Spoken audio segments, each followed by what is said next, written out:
Tonight on News Around the World, ex-Power Minister Mamman jailed 75 years for fraud.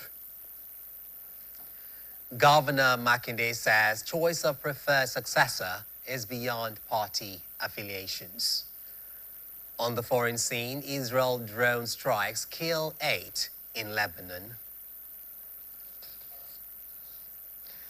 Good evening and thank you for joining us on News Around the World here on BCOS television. I am Idowu Shekoni. In the sign language corner is Korede Oluleye.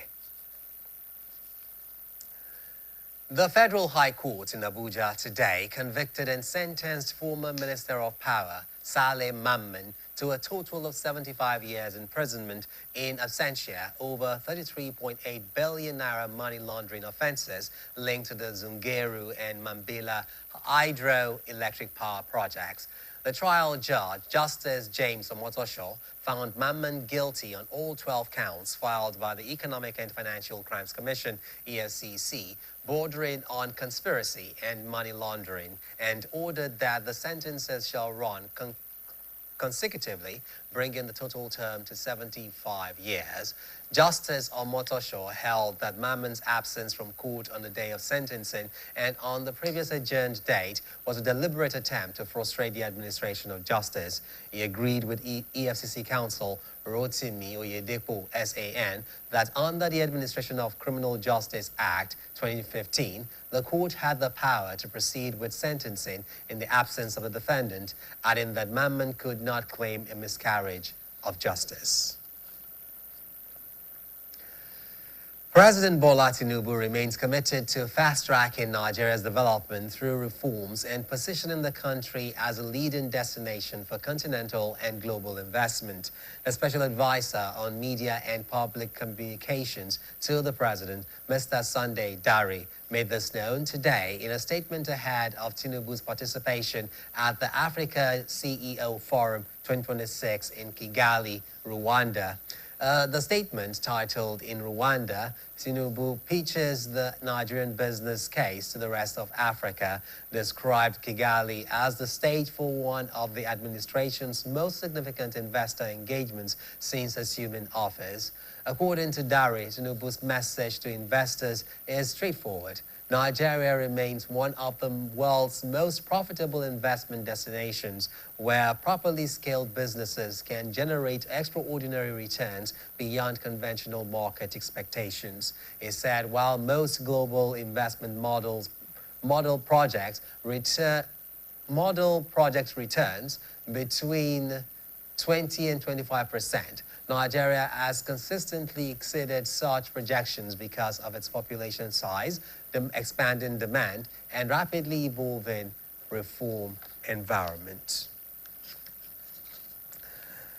The federal government has unveiled plans to officially launch a nationwide digital switchover (DSO) platform on the 17th of June, promising free access to over 100 channels, improved picture quality, wider content distribution, and real-time audience measurement for advertisers.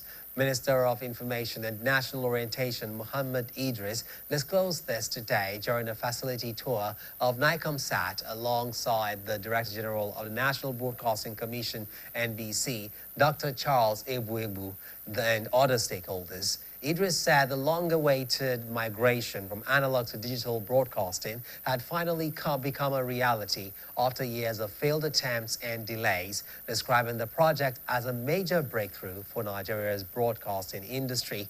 He revealed that several channels had already been bundled onto the platform, adding that the digital transition would transform broadcasting, advertising, and television consumption across Nigeria and sub-Saharan Africa.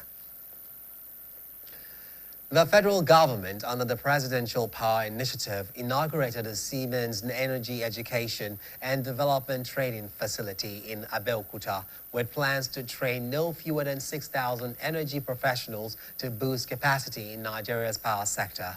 Speaking at the inauguration, the Director of Human Resources Management, the Federal Ministry of Power, Smaila Nasiru, said the event represented more than the opening of a facility, describing it as a strong commitment to the future of Nigeria's energy sector. Nasiru explains that the mandate of the Presidential Power Initiative is focused on the modernization and expansion of Nigeria's power infrastructure. He noted that while significant investments had been made in grid transmission and distribution under Phase 1 of the Presidential Power Initiative being undertaken by the federal government, power company, and other partners, infrastructure alone could not, however, resolve the sector's challenges without deliberate capacity building. He described the SEED program as a practical expression of this philosophy, stressing that sustainable progress depends on a highly skilled workforce capable of operating, maintaining, and optimizing complex power systems. Stakeholders have identified tackling the liquidity crisis in power generation, sustaining rehabilitation projects, strengthening electricity transmission, and ensuring efficient power distribution as key priorities for the new Minister of Power. The duo of Chairman, Correspondence Chapel of the Nigeria Union of Journalists, or Oyo State Council, Comrade Yinka Adeniro, and the Vice President, Instrumentation, Control and Automation of the Nigeria Institute of Electrical and Electronic Engineers, Jimo Salami, stated this while discussing the topic, power sector challenges ahead of the new minister on the BCOS Current Affairs Breakfast Program, AM 120. Our reporter, Fedora Afolagboye, monitored the program and now reports. Persistent challenges in the sector, including poor transmission infrastructure, inadequate power generation, and inefficiencies in electricity distribution, which continue to hinder economic growth and national development. Speaking on BCOS AM 120, the chairman of the Correspondence Chapel of the Nigerian Union of Journalists, Oyo State Council, Comrade Yinka Adeniro, described the current state of electricity supply in the country as unsatisfactory. He acknowledged that the sector witnessed some level of improvement during the early years of the immediate past minister's administration, but noted that the gains were not sustained as the industry later relapsed into familiar challenges. Comrade Adeniro urged the new minister to take time to understudy the sector and understand the root causes of its problem, stressing that meaningful reforms would require strategic planning and consistency rather than quick fixes. I think what the new minister needs to do is just take your time, understand what the issue is. When you look at political reasons, you just want to make a statement. You want to show that you are in charge. You want to show that, you can do it. And you do some abracadabra, than just so that people can say, oh, yes, we are there. It may not last. Give it to anybody that has served in that position. I know what they go through to some extent. Ask them, people who have served in that capacity, they will tell you even to a large extent they cannot sleep, they cannot think. Because when you think, oh, you have gotten it right in this state, in this region, there is another issue in this region. When you look at it that you are not getting it right here, you have a lot of interest to deal with. Is it from the GenCos? Is it from the DISCOs? Is it from the Transcos? Is it from those that are generating it? You have a lot of gaps. So what I think the new minister needs to do is sit down, identify the gaps. We're not looking for immediate quick gains. Also contributing, the Vice President, Instrumentation, Control and Automation of the Nigerian Institute of Electrical and Electronic Engineers, Engineer Jimo Salami, expressed cautious optimism over the appointment of the new minister. He, however, observed that successive ministers had made several promises that were never fully implemented. Engineer Salami maintained that achieving lasting reforms in the power sector would require strong political will, discipline, and commitment, stressing that electricity supply should be treated as a national development issue rather than a political matter. What empire generational issue is that we've not been able, or successfully, efforts have been made, there's no doubt about it, but we've not been able to get it right completely. It is a system that we have to plan for. It is a system that deals with population.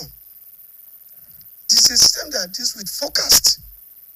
It is a system that deals with a continual development, which we have to review and know what to do next. The guest also appealed to Nigerians to support efforts at improving the power sector by complying with electricity regulations, avoiding illegal connections, and refraining from bribing power officials. Fedora Afolagboye, BCOS News. We'll now take a short commercial break. Please don't go away. The home is under attack, but not for long, because Hypo is here. Dirty floors and surfaces. Not on our watch. Dirty and stains don't do a shakara. We got the remedy, original palasa. Hypo, go hypo. Germs always find a way back. No greed. Protect every day with Hypo. Hypo, go hypo.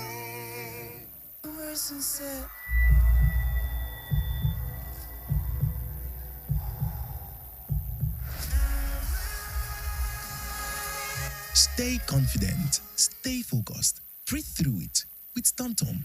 The home is under attack, but not for long, because Hypo is here. Dirty floors and surfaces. Not on our watch. Dirty and stains don't do a shakara. We got the remedy, original palasa. Hypo, go hypo. Germs always find a way back. No greed. Protect every day with Hypo. Hypo, go hypo.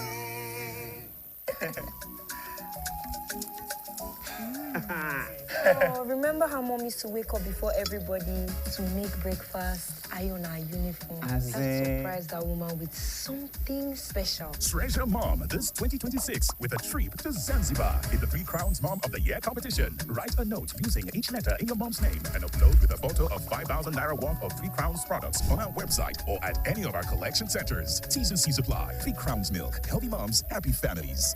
Alright everyone, no put your ears, make we talk. Time don't reach to rearrange this house to give us small wisdom. Sounds mighty fresh now, but you know, I beg no be so. Before I go talk, say our smell no reach. Make not think I'm twice so. Ever heard of Colgate? The #1 oral care brand in the world. Colgate Maximum Cavity Protection unlocks 24 hours cavity defense. The formula boost with calcium for lifelong smiles. Mom, it's your time to brush. No more cover mouth. Because Colgate, that's who do yaga with your smile. Colgate for 24 hours maximum cavity protection.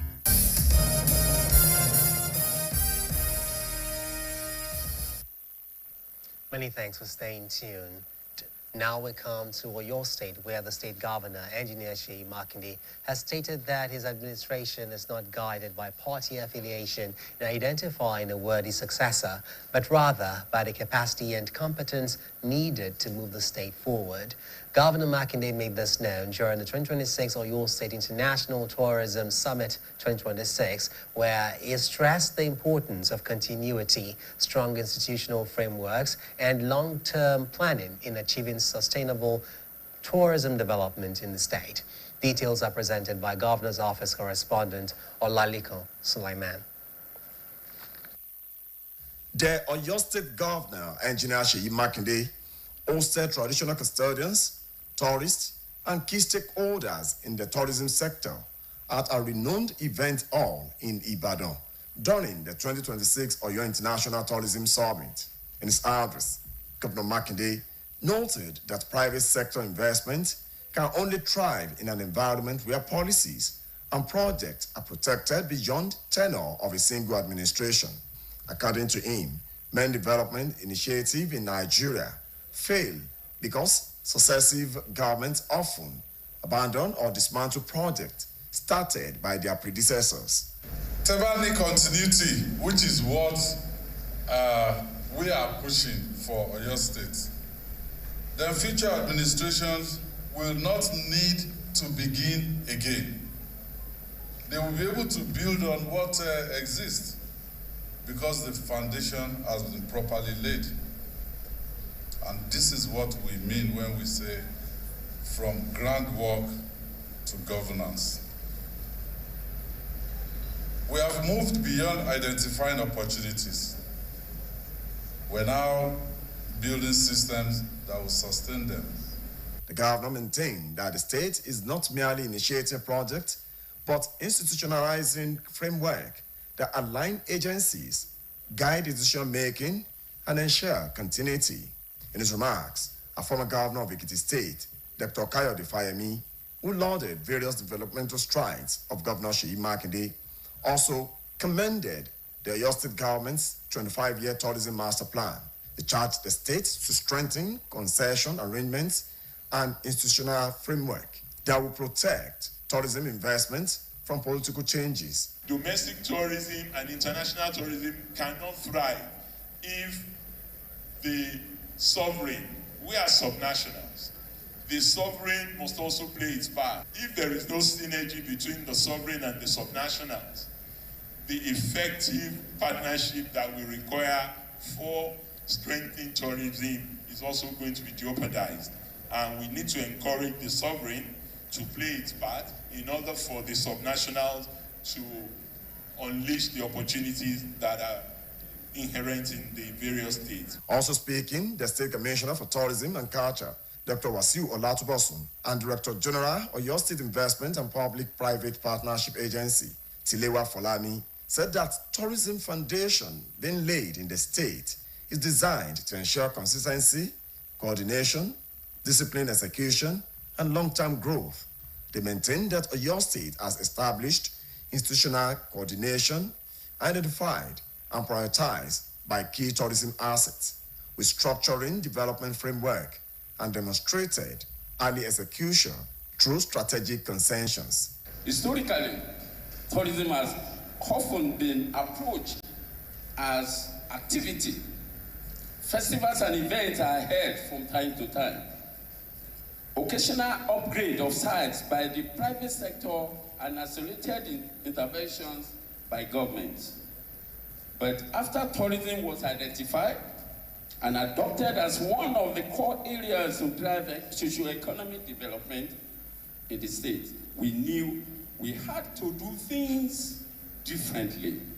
The Director General of Oyo State Mobilization Agency for Socio-Economic Development, Dr. Muronkola Thomas, also explained that when governance is in place, investors gain confidence, government gains alignment, while projects gain continuity. In his remarks, a renowned filmmaker, Kunle Afolayan, commended the state governor, Engineer Seyi Makinde, for creating an enabling environment for tourism in the state, which he admitted that his film village has benefited immensely.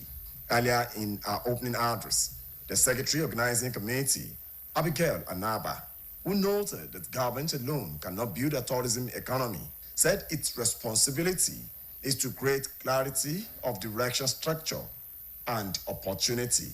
Olalekan Sulaiman, BCOS News.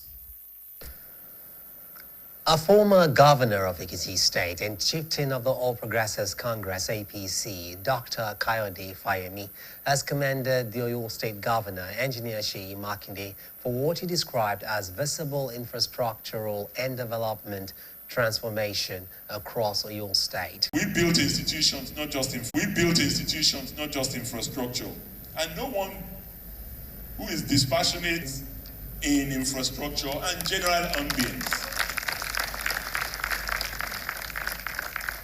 whether you visit Fashola or you drive around Ibadan, and I'm an Ibadan boy, so there's no corner in Ibadan that I have not been to. Even in the inner recesses of Agugu and Oboyosa, I can see roads. I believe that what we have to know, in spite of all the work he has done, is that the job has to continue because it is not finished. All right, the recent calls on former President Goodluck Jonathan to contest in the 2027 election has continued to generate reactions among Nigerians amid discussions surrounding leadership and the nation's economic direction. Speaking with BCOS News, a legal practitioner and economic analyst Oyegoke Oyewale shared his views on the possibility of the former president returning to leadership and the qualities required to navigate Nigeria's current challenges. Awao Ibrahim compiles the report, now presented by Adebayo Abdurrafi. A legal practitioner and economic analyst, Oyegoke Oyewale, says although former President Goodluck Jonathan is widely known for working with experienced professionals, Nigeria's current realities require a leader capable of taking firm and decisive actions. According to him, one of the strengths of the Jonathan administration was its ability to engage competent economic experts, citing former Finance Minister Ngozi Okonjo-Iweala among notable technocrats who served during the period. Oyewale, however, noted that while the former president may have gained valuable experience, this critical period must combine patience, strategic thinking, and courage in tackling the nation's socio-economic and security concerns. In this situation, we will actually need someone that can make the balancing. Where there's need to adopt dove character, you do that. And where there's need to also adopt lion or snake character, you also be able to do that. We need someone that can balance the two together. You use right eyes. Comel, an effective weapon against malaria.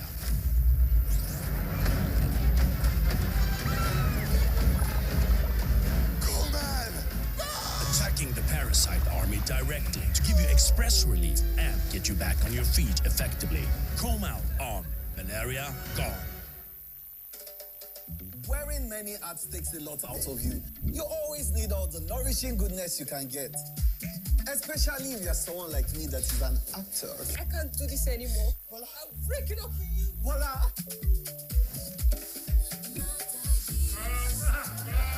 The taste is irresistible. A PhD student. Rich in B vitamins for focus. Did I mention that I sing? Sorry, what's the line again? Just the nourishment I need. And full-time foodie.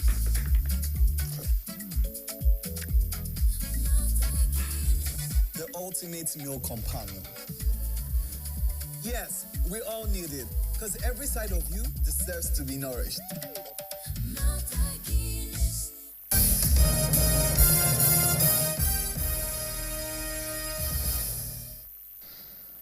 Many thanks for staying tuned. The 70th birthday celebration of the chairman of Oyo State Civil Service Commission and Baale of Lakwoto Sajin community, Alhaji Kamoru Abiodun Adiribigbe, attracted political leaders, traditional title holders, technocrats, associates, family members, and admirers to Ibadan, where dignitaries paid glowing tributes to his decades of public service, humility, and community leadership. Staff reporter Adebayo Abdurrafi completes the story.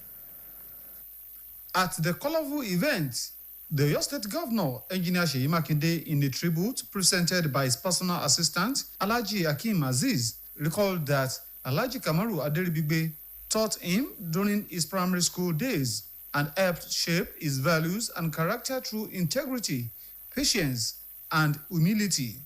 The governor noted that the celebrant's legacy is reflected in the countless lives he has impacted through education, mentorship, and public service. The auspicious occasion offers me a profound opportunity to reflect on the enduring impact he has had on my life and indeed on countless others who passed through his classroom. The state deputy governor, Barrister Bayo Lawal, commended Alhaji Aderibigbe for promoting discipline, transparency, and professionalism within the state civil service. Barrister Lawal said the Civil Service Commission under his leadership had strengthened merit-based recruitment and promotion processes, thereby enhancing industrial harmony in the state. I'm happy for you. Till date,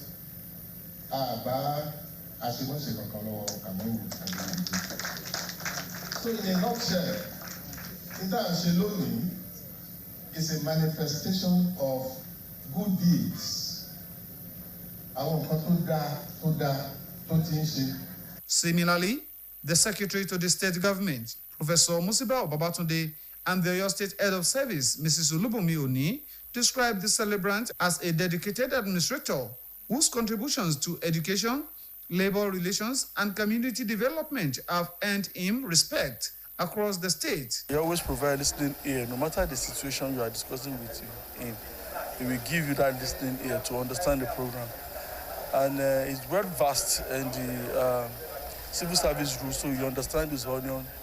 And he has a very good interpersonal relationship with colleagues and even with the staff that have worked with him. So many service issues that would have turned into problem.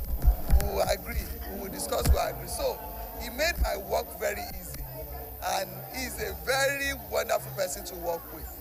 Chairman of the occasion and Are Mayegun of Ibadan Land, Chief Bayo Oyero, described Alhaji Aderibigbe as a pillar of society and a man of unquestionable integrity who has positively impacted lives at the grassroots.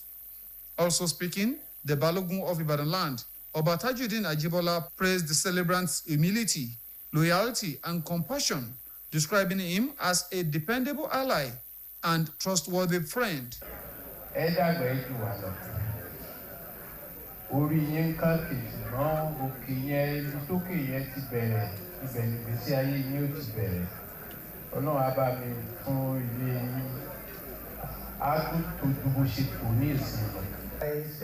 very humble man.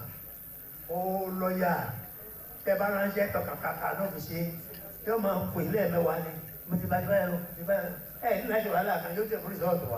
The Are Muslimi of Yoruba Land, Edo and Delta States, Alhaji Dawood Makanjuola Akinola, the Yalode Adin of Yoruba Land, Edo and Delta States, Alhaji Sidikot Bolade Aderibigbe, Baba Saleh Muslimi, Alhaji Nurini Akonbi, and Turaki Adin of Oyo State, Magaji Abdul Jalil Adanla, described the celebrant as a disciplined, sincere, and selfless personality committed to communal progress. Uncle Kamaru, as I usually call him, a kind person, and he's not selective in his kindness. You understand? If you have about 2,000 people here, and if you interrogate them about him, I'm sure they will say the same thing about him. Former First Lady of Oyo State and Maya Yalode of Ibadan Land, Ayaba Olayinka Mutiat Ladoja, and the chairman of Bales in Ibadan Land, Bale Folorunso Ige, also described him as an intelligent, respectful, and loyal friend who has remained humble and dependable over the years.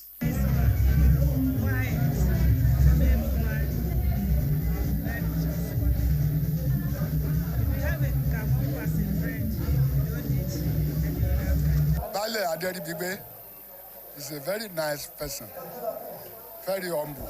Also paying tribute, the chairman of the Broadcasting Corporation of Oyo State, Chief Mrs. Dotumola Iton, the chairman of the Oyo State Primary Healthcare Board, Honorable Abiodun Awoleye, and the chairman, Local Government Staff Pension Board, Honorable Hakim Ige, described the celebrant as a rare breed whose style of leadership and human relations stand him out among his contemporaries. Chairman of the Chairman's Forum. I call him Bami because he's Aderibigbe. You know, I am Ni Aderibigbe.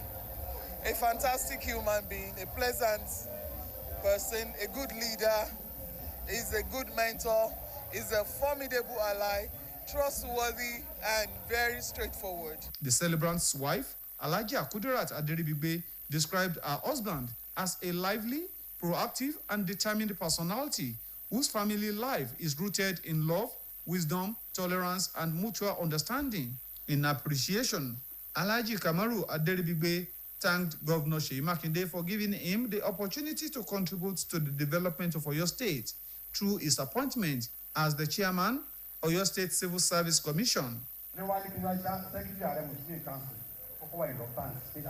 After 35 years in service, I've been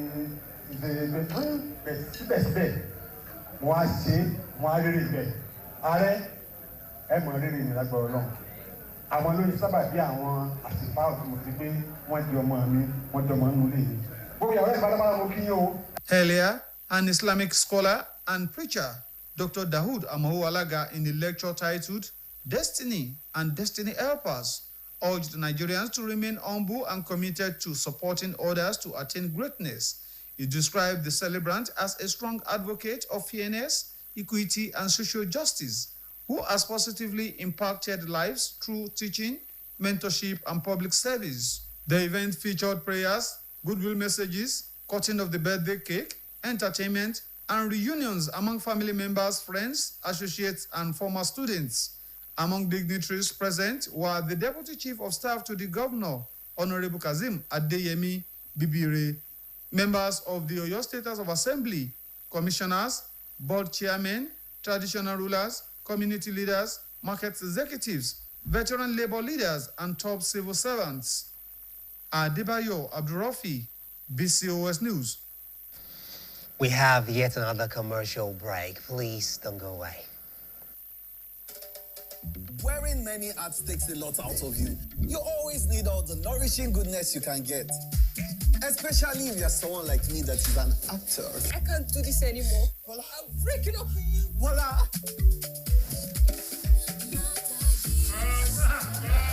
The taste is irresistible.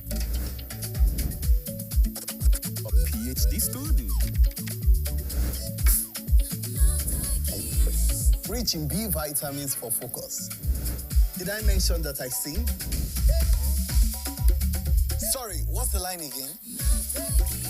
Just the nourishment I need. And full-time foodie.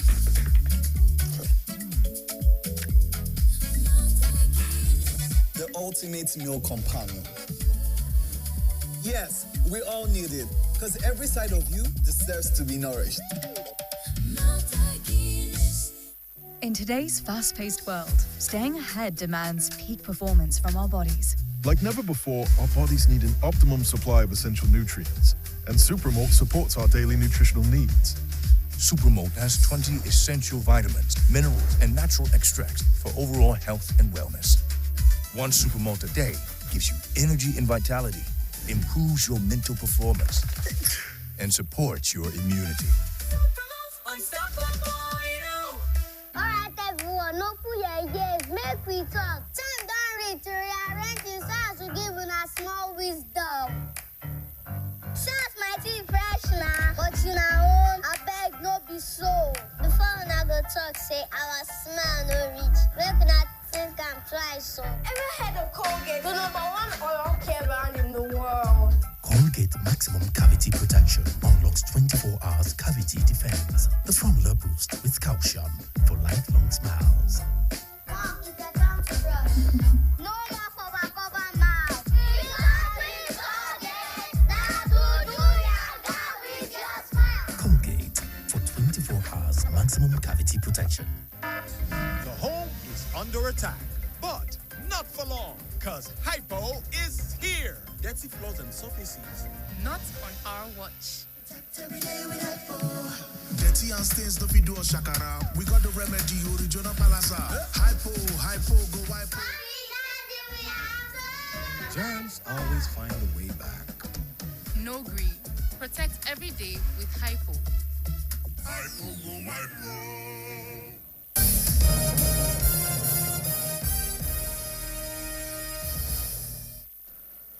Welcome back. Over now to the sports segment of the news. Please stay tuned. Good evening and welcome to the sports segment of the evening news. My name is Toby Ajobole. Nigeria Under-20 Women's National Team coach Moses Aduku and team administrator Kelechi Omeke will represent the Falconet at Friday's FIFA Under-20 Women's World Cup draw at the EC1 Cultural Center in Lodz, Poland. Nigeria has been placed in Pot 2 for the 24-team tournament scheduled for 5th to 27th September across 4 Polish cities of Lodz, Katowice, Sosnowiec, and Bielsko-Biała. Africa's representatives are Nigeria, Benin Republic, Ghana, and Tanzania. The tournament features 6 debutants, including host Poland, while Germany will miss the finals for the first time in the competition's history. The Falconets, who have never missed our Under-20 Women's World Cup, joined the USA, Canada, Colombia, Mexico, and New Zealand in Pot 2. Ghana are drawn in Pot 3. In other football news, President Bola Ahmed Tinubu has approved Nigeria's bid to host the 48th CAF Ordinary General Assembly and the CAF Award Ceremony, both scheduled for October this year. The announcement was made during the Africa Forward Summit in Nairobi, Kenya, after a meeting with CAF President Dr. Patrice Motsepe. And to some sad news where the Memphis Grizzlies have confirmed the death of forward Brandon Clark at age of 29. The Canada-born player, a first-round draft pick in 2019, had appeared in just 2 games this season due to injuries. Clark played 309 NBA games with averages of 10.2 points per game. Tribute described him as a beloved teammate and outstanding person whose impact on the Grizzlies and Memphis community will endure. No cause of death has been released. Finally, sport news tonight from tennis. Women's world number 4, Iga Swiatek, continued a strong return to form on clay, thrashing American 5th seed Jessica Pegula 6-1, 6-2 in just over an hour to reach the Italian Open semi-finals in Rome. The 4-time French Open champion, who recently appointed Rafael Nadal's former coach Francisco Roig, looks increasingly dangerous ahead of the Roland Garros. Swiatek dropped only 3 games against Naomi Osaka in the previous round and appears a major contender once again for the French Open title next month. And that will be all, and it's back to news around the world. My name is... Thanks, Toby. 3 Israeli drone strikes on cars on a major highway linking Beirut to southern Lebanon have killed at least 8 people, including 2 children, Lebanon's Ministry of Health reported. Foreign Desk Editor Falashade Akintola compiled the story and others as presented by Khadija Lawal. A photograph of the bombed cars shared by Lebanon's national news agency following the attacks today in Jiyeh area, some 20 kilometers south of the Lebanese capital, showed the vehicles severely damaged, their exteriors charred and torn apart. Lebanon and Israel are expected to hold a new round of direct negotiations in Washington on Thursday, brokered by the United States. Hezbollah, which has been launching attacks on northern Israel and on Israeli troops who have entered and occupied a section of the southern Lebanon, says it opposes the negotiations in the U.S. This morning, the Israeli military issued forced displacement orders for the residents of Maiz El Jabal, Yanu, Bod Shemali, Hula, Delb, and Abbasiyeh, warning that it will soon act against these 6 southern Lebanese villages forcefully. Anyone who remains endangers their life, the military said, warning residents to move at least 1,000 meters away to open areas. Meanwhile, 9 people have been killed and at least 28 injured in the latest Russian drone attacks across Ukraine, local officials have said. They said the worst hit was the central Dnipropetrovsk region, where 8 people were killed and 11 injured throughout Tuesday. 1 casualty was reported in the eastern Donetsk region. Overall, 14 regions were attacked. This morning, President Volodymyr Zelensky said more than 100 Russian drones were currently over Ukraine, warning of more waves of attacks throughout the day. Meanwhile, Russian officials said a gas processing plant and 2 other industrial facilities in 3 regions were hit by Ukraine drones overnight. No casualties were reported. The latest attacks come shortly after a 3-day U.S. brokered ceasefire expired on Monday. Both Russia and Ukraine reported multiple violations, mostly along the vast front line during the truce, but no major aerial attacks. And lastly, Russia has test-fired a new intercontinental ballistic missile, with President Vladimir Putin describing the nuclear-capable Samad weapon as the world's most powerful missile. State television broadcast footage of Sergei Karakeyev, commander of Russia's strategic missile forces, reporting to Putin on what Moscow described as a successful launch on Tuesday. Putin said that the Samad missile would enter combat service at the end of the year. Putin said Samad was capable of suborbital flights, giving it a range exceeding 35,000 kilometers, and claimed it would penetrate all existing and future anti-missile defense systems. The test comes after years of setbacks. Development of the Samad began in 2011, and before Tuesday, the missile had only 1 known successful test, reportedly suffered a massive explosion during an abortive test in 2024. Designated Satan II in the West, the Samad is meant to replace about 40 Soviet-built Voivoda missiles. Khadija Lawal, BCOS News. To end news around the world, here again are the top stories. The Federal High Court in Abuja today convicted and sentenced former Minister of Power Saleh Mamman to a total of 75 years imprisonment in absentia over 33.8 billion naira money laundering offenses linked to the Zungeru and Mambila hydroelectric power projects. The Oyo State Governor, Engineer Sheyi Makinde, has stated that his administration is not guided by party affiliation in identifying a worthy successor, but rather by the capacity and competence needed to move the state forward. On the foreign scene, we told you that Lebanon's Ministry of Health reported that 3 Israeli drone strikes on cars on a major highway linking Beirut to southern Lebanon have killed at least 8 people, including 2 children. The BCOS TV is now available on the Niger TV app, and you can watch us from any part of the world. Also, the BCOS website is live. Kindly visit www.bcostv.com. Alternatively, you can watch us on GoTV channel 134 and on StarTimes channel 113. Now, before I go, don't join hoodlums in threatening the peaceful coexistence of the country, for it is only in an atmosphere of peace that development thrives. That's news around the world from me and the team here. Many thanks for watching. Enjoy the rest of your evening.